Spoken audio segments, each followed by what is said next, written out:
మీరు ఇంజనీరింగ్ చేశారా? జాబ్స్ కోసం సెర్చ్ చేస్తున్నారా? 3600 మందికి పైగా స్టూడెంట్స్ కి జాబ్స్ వచ్చేలా చేసిన code Gyan 100 days software course లో జాయిన్ అవ్వండి. మీ కెరియర్ ని బిల్డ్ చేసుకోండి. నమస్కారం సార్. నమస్తే. ఈ మధ్య కాలంలో మనం ఎక్కువగా చూస్తూ ఉన్నాము, ఆడపిల్లలు అంటే రకరకాలుగా ఇబ్బందులైతే ఫేస్ చేస్తూ ఉన్నారు. అంటే తండ్రికి ఆడపిల్ల మీద చాలా ఎక్కువగా బాధ్యత ఉంది అని చెప్తూ ఉంటారు. కాబట్టి బయట సొసైటీ ఇలా ఉంది, ఇలాంటి చెడు పనులైతే జరుగుతూ ఉన్నాయి, నువ్వు అందులో వెళ్ళొద్దు, నీకు ఏ ఇన్ఫర్మేషన్ వచ్చినా ఫస్ట్ నేను మీకున్నాను, నువ్వు నాతోటే కమ్యూనికేట్ చెయ్యాలి అని ఒక తండ్రి ఒక ఆడపిల్లకి ఎలా చెప్పొచ్చు అంటారు? చాలా ఇంపార్టెంట్. నిజంగా నేను కూడా ఒక ఆడపిల్ల తండ్రిగా చెప్తున్నా. ఒక 14-15 ఇయర్స్ రాగానే తెలియని హార్మోనల్ చేంజెస్ శరీరంలోకి వచ్చి బయట అన్నీ కలర్ఫుల్గా ఇంట్లో వాళ్ళు బంధించేసినట్టుగా కనిపిస్తూ ఉంటుంది. ఇదే టైంలో మైండ్ ఎలా మారిపోతుందంటే నేను నా ఇష్టం వచ్చింది చేస్తాను అనే ఒక తెలియని ఫ్రీడమ్ కోరుకుంటుంటుంది. They have their personal needs అంటారు.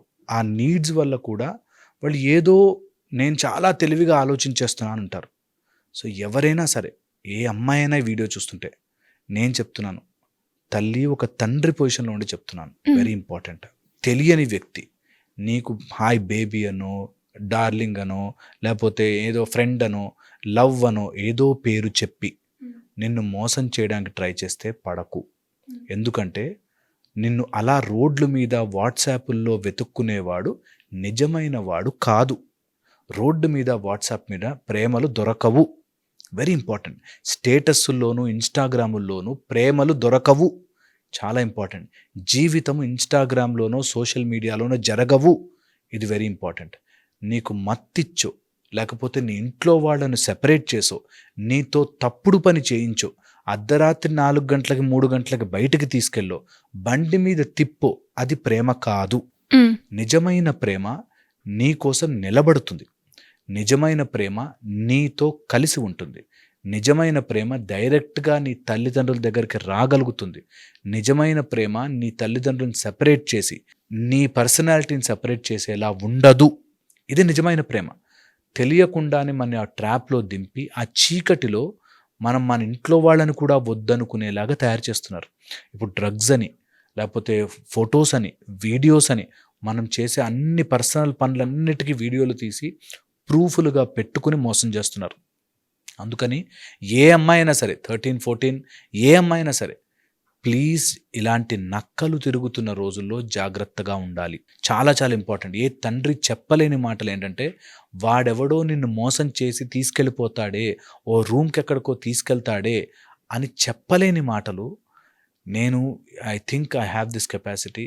ఒక కౌన్సిలర్ గాను, లేకపోతే ఒక న్యూరోలింగ్విస్టిక్ ప్రాక్టీషనర్ గాను, ఎమోషనల్ థెరపిస్ట్ గాను, I want to do this. ఎందుకంటున్నా అంటే, ఇలా తెలియక ఇరుక్కుపోయి వెనక్కి రాలేక వాడిని బతిమలాడుకుని రోడ్డు వెనకాల పడి, వాడు నువ్వు నాకు వద్దుపో అని చెప్పి వెళ్తుంటే వాడు వెనకాల పరిగెట్టే అమ్మాయి, నేను ఏం చేసినారా, నేను ప్రేమించినా అంతేరా అని తల్లిదండ్రులను వదిలేసి వెనకాల పరిగెడుతున్నా వాడు నువ్వు నాకు వద్దుపో, ఏం చేసుకుంటావో చేసుకోపో, నేను ఇంతే అనేటట్టుగా చేస్తే ఏ అమ్మాయికి అలాంటి పరిస్థితి రాకూడదు. ఏ అమ్మాయికి అలాంటి సిచ్యువేషన్ రాకూడదు. రాకుండా ఉండాలి అంటే లిమిట్ అనేది చాలా చాలా ఇంపార్టెంట్. నా బుక్ ద బ్యాలెన్స్లో కూడా రాసా. Limit, balance. నువ్వు ఫ్రెండ్స్ ఉండొద్దు అని చెప్పట్లే, నువ్వు ప్రేమించొద్దు అని చెప్పట్లే, నువ్వు మోసపోవద్దు అని చెప్తున్నాను. ఈ మోసపోవద్దు అని చెప్పే తల్లిదండ్రులు దుర్మార్గుల్లో కనిపిస్తారు. ఆ ఏజ్లో ఎలా ఉంటుందంటే, అని నాకు ఇష్టము, నా లైఫ్ నేను సెటిల్ చేసుకోవద్దా, నాకు తెలియదా అనే ఒక ఆలోచన దృక్పథంలోకి వెళ్ళిపోతారు. వీళ్ళు మారలేరు. ఎందుకంటే వాడు కంప్లీట్గా మోసం చేసేస్తే తప్ప వీళ్ళు మధ్యలోంచి బయటకు రాలేరు. అలాగ ఇన్ఫ్లుయెన్స్ చేస్తారు. ఈ ఇన్ఫ్లుయెన్స్ చేసే వాళ్ళు కొట్టేది మైండ్ మీద దెబ్బ ఎన్ని జన్మలెత్తినా పోదంత దారుణంగా ఉంటుంది. అందుకోసమే తల్లిదండ్రులు నీ మంచి ఆలోచిస్తారు అన్న సింపుల్ పాయింట్ అర్థం చేసుకోవాలి. లేదా నీ కాళ్ళ మీద ఫుల్ ఫ్లెడ్జ్డ్గా నువ్వు నిలుచోగలవు, నీకంటూ ఫైనాన్షియల్ స్టెబిలిటీ, నీకంటూ ఎమోషనల్ స్టెబిలిటీ ఉంటే తప్ప ఎప్పుడూ రాంగ్ డెసిషన్లోకి వెళ్ళొద్దు. ఎందుకంటే ఈ రోజుల్లో ట్రాప్ చేయడం, వాటిని యూజ్ చేసుకోవడం కామన్ అయిపోయింది.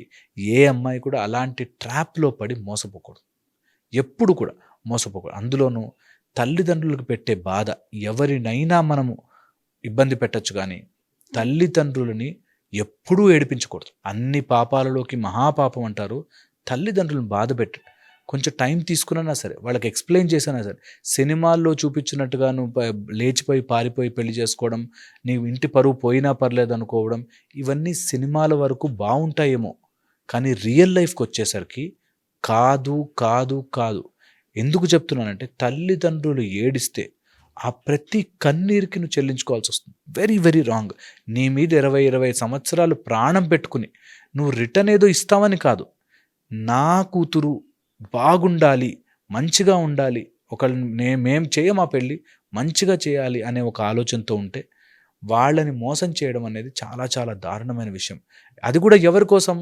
అర్ధరాత్రి 11 గంటలకు 12 గంటలకు ట్యాంక్ బండ్ మీద తిప్పేవాడి కోసము, కేక్ కట్టింగ్లు చేయించేవాడి కోసము ప్రేమ కానే కాదు. అసలు అది ప్రేమనే కాదు. ఎప్పుడైతే కేక్ కట్టింగ్ల కోసమో, టీషర్ట్ల కోసమో, లేకపోతే ఇద్దరూ ప్రేమగా ఉండి చేయి పట్టుకుని తిరగడం కోసమో, or PDA public display of affection కోసమో కాదు. వీటికి ఎలా లింకులు పెడతారంటే, ఈ మధ్య ఒక అమ్మాయి చిన్నప్పుడు మా స్కూల్లో మా నాన్న రిపోర్ట్ కార్డు తీసుకోవడానికి రాలేదు, నేను ఎక్స్పెక్ట్ చేశాను, మా నాన్న ఎంతసేపు సంపాదనలో పడిపోయి ఉన్నాడు అందుకనంటే, కానీ వాళ్ళ ఫాదర్ అన్నీ చేశాడు, 1-2 సార్లు ఎప్పుడో పని బిజీ ఉండి రాలేకపోతే అది కారణం చెప్తుంది. అప్పుడు నేను ఎక్స్పెక్ట్ చేశాను ఫంక్షన్స్ కోసం, ప్రోగ్రామ్స్ కోసం, ఆయన రాలేదు, నా యాన్యువల్ డే ఫంక్షన్కి రాలేదు, అందుకని నేను ఇప్పుడు వీడితో వెళ్ళిపోతున్నాను. సో కారణాలు ఏదో చెప్తారు, అన్నెసెసరీగా మన బ్రెయిన్ వాష్ చేస్తారు. నేను ఆవిడ దొరకకపోతే సూసైడ్ చేసుకుంటా అంటారు. అంత పిచ్చితనంలోకి, మూర్ఖత్వంలోకి వెళ్ళకూడదు. నాకు అనుకున్నదే జరగాలని మీరు ఒక టైప్ ఆఫ్ లిమిట్లోకి వెళ్ళకూడదు. కన్విన్స్ చేయండి, మాట్లాడండి. మనకంటూ ఎమోషనల్ స్టెబిలిటీ వచ్చాక ఏమేం చేయాలో అన్నీ చేసుకోవచ్చు. చాలా ఇంపార్టెంట్. దీంట్లో కులమని, మతమని, ప్రాంతమని కొంత పేరెంట్స్ ఎఫెక్ట్ ఉంటుంది. వాళ్ళు ఎంతసేపు ఇందులో ఉంటారు, మా కులమోడు కాదు, మా మతమోడు కాదు, మా కులమోడు కాదు, ఇందులోనే ఉంటారు వాళ్ళు. ఆ విధంగా ఎప్పుడు వచ్చినా సరే పిల్లల్ని మనం కోల్పోతాం. ఓకే, వెరీ రాంగ్ ఇది. అలాంటి వాటిలోకి వెళ్ళకూడదు, పడకూడదు. ఏ అమ్మాయి ఈ ట్రాప్ని గుర్తించాలి, దట్ నేను 20 సంవత్సరాలు పెరిగిన తల్లిదండ్రుని మోసం చేసేసి వెళ్ళిపోయేంత అవసరం ఉందా, అంత అర్జెంట్ ఉందా ఇప్పుడు నాకు? I can wait 5 more years. నాకు అర్జెంట్ ఏమీ లేదు. నా తల్లిదండ్రులు ఒప్పించి వాళ్ళ బ్లెస్సింగ్స్ తీసుకుని చేస్తాను, నాకేం హరి లేదు. ఆ తొందరపాటు, వాడు నిజంగా కొంతమంది దుర్మార్గంగా కూతుర్లను ఇంట్లోంచి తీసుకెళ్ళిపోయి బయట తిప్పి ఒక 1 year 2 years అయిపోయాక నువ్వేమైనా చేసుకొని ఇష్టమని వదిలేసిన వాళ్ళు మా దగ్గరికి ఎంతమంది వస్తారు, తలబట్టుకుని ఏడుస్తుంటారు, కళ్ళు ఎర్రగా అయిపోయి ఏడుస్తుంటారు. ఏం చేశాను సార్, నేను వాడి కోసం అన్నీ చేశా కదా. సో అలాంటి ట్రాప్లో పడద్దు. ఇది ట్రాప్, తల్లి ట్రాప్. ఎందుకంటే ఆ ఏజ్లో ఉండే అమ్మాయిలు కావాలి అని కోరుకుంటారు కొంతమంది అబ్బాయిలు, వాళ్ళ కోసం వాళ్ళు వెయిట్ చేస్తుంటారు. ఇట్లాంటి పిచ్చిది ఎవరు దొరుకుతుంది? ఇంట్లో కాస్త పేరెంట్స్ బిజీగా ఉంటారు, వారు నిజంగా పేరెంట్స్ ఒకటి తాగుబోతో, ఒకడు అమ్మ ఉండకపోవడమో లేదో ఉంటుంది బిజీ. అలాంటి వాళ్ళని చూసి ట్రాప్ చేస్తారు. వీళ్ళు ఏం చేయలేరు, ఆమె కొంచెం సేపు నైట్ గుడ్ నైట్ రా అని పెట్టగానే నా కోసం గుడ్ నైట్ రా అని వెయిట్ చేసి పెట్టాడు అనే ప్రేమ అనుకుంటారు. ఎంత మూర్ఖంగా ఉంటాయంటే, నిజమైన ప్రేమ అండి మాది అంటారు. ఎలా తెలిసింది హౌ అంటే, బయటకు 11 o'clock నా బర్త్డేకి ముందు వచ్చి 12 o'clock కేక్ కట్ చేశాడు. అవే ప్రేమకు డెఫినేషన్స్. How non sense. అది ఎంత చెప్పినా కూడా అర్థం కాదు. అండ్ ఆ ఏజ్లో ఉండే మాయ వల్ల మనమంతా మూర్ఖుల్లాగా, వాళ్ళు ఒక్కడే చాలా ఎలివేటెడ్ థింకింగ్లో ఉన్నట్టుగా బిహేవ్ చేస్తారు. మా తెలివి ముందు ఆ జనరేషన్ వాళ్ళంతా ఇలాగే ఆలోచిస్తారు, మాది ఎంత తెలివో తెలుసా అని. సో అందుకనే కొంచెం జాగ్రత్తగా చూసుకుని, ఎడ్యుకేషన్ బాగుండి నీ ఫైనాన్షియల్ ఇండిపెండెన్స్ ఉంటే it is up to you. ఎవరి లైఫ్ని ఎవరు డిక్టేట్ చేయలేరు, కానీ బట్ డెసిషన్ తీసుకునే ముందు మాత్రం మనని మనం పనిష్ చేసుకునే డెసిషన్ తీసుకోకూడదు. ఇది నిజంగా చాలా చాలా ముఖ్యం. ఏ తండ్రి చెప్పలేడు, మా వాడితో తిరగద్దు, వాడు నేను ఓయో రూమ్కి తీసుకెళ్ళిపోతాడు, ఏ తండ్రి చెప్పలేడు. కానీ నిజంగా తల్లిదండ్రుల మీద మాత్రం ప్రేమ ఉండాలి, బాధ్యత ఉండాలి. వాళ్ళని ఒక ఫ్యామిలీ స్ట్రక్చర్ని కాపాడుకునేటట్టుగా ఉండాలి. మనం ఏది చేసినా తర్వాత టర్న్ బ్యాక్ చేసి చూసుకుంటే, ఇంత దరిద్రంగా బిహేవ్ చేశానా అని మనమే అసహించుకోకూడదు. ఓకే, వాళ్ళ కోసం నేను ఇలా చేశాను అలా చేశాను ఎప్పుడు ఉండకూడదు. ఆ స్టెబిలిటీ మెయింటైన్ చేస్తే నీకు అలాంటి వాడు వస్తాడు. ఎంతసేపు రోడ్డు మీద చిల్లరేరుకునేటట్టుగా బిహేవ్ చేస్తే చిల్లరేరుకునే వాళ్ళు వస్తారు. నీకు హైగా థింకింగ్ ప్రాసెస్లో హై ఉంటే హై క్వాలిటీ మనుషులు వస్తారు. వాడు కూడా అంటాడు, ఏం కదా ఆగుదాం, తొందర ఏముంది, వాళ్ళిద్దరిని కూడా ఒప్పిద్దాం, హ్యాపీగా ఉందాం, మంచిగా చదువుకుందాం అని చెప్పేవాడు నిన్ను డైరెక్ట్ వేలో బాగుపరుస్తాడు. ఇలా కాకుండా వెళ్ళేవాళ్ళు నేను కరెక్ట్గా టైం చూసి ఇంకొక అందమైన అమ్మాయి ఇంకా ఎక్స్ట్రా డబ్బులు వచ్చే వాళ్ళతో వెళ్ళిపోతారు. సో అందుకని వెరీ వెరీ ఇంపార్టెంట్. ప్రేమ అనేది ఎక్కడ పడితే అక్కడ చిల్లర పైసల్లా దొరకవు. ప్రేమ ఈజ్ వెరీ పవిత్రం. ప్రేమ ఈజ్ రెస్పాన్సిబిలిటీ. ప్రేమ ఎప్పుడు కూడా మన జీవితంలో ఎప్పుడు కూడా ప్రేమ అనేది క్వాలిటీగా ఉండాలి. It should never appear like ఏదో నాకు బొమ్మ కొనుక్కున్నంత ఈజీగా వచ్చేసిందని ఎప్పుడు అనుకోను.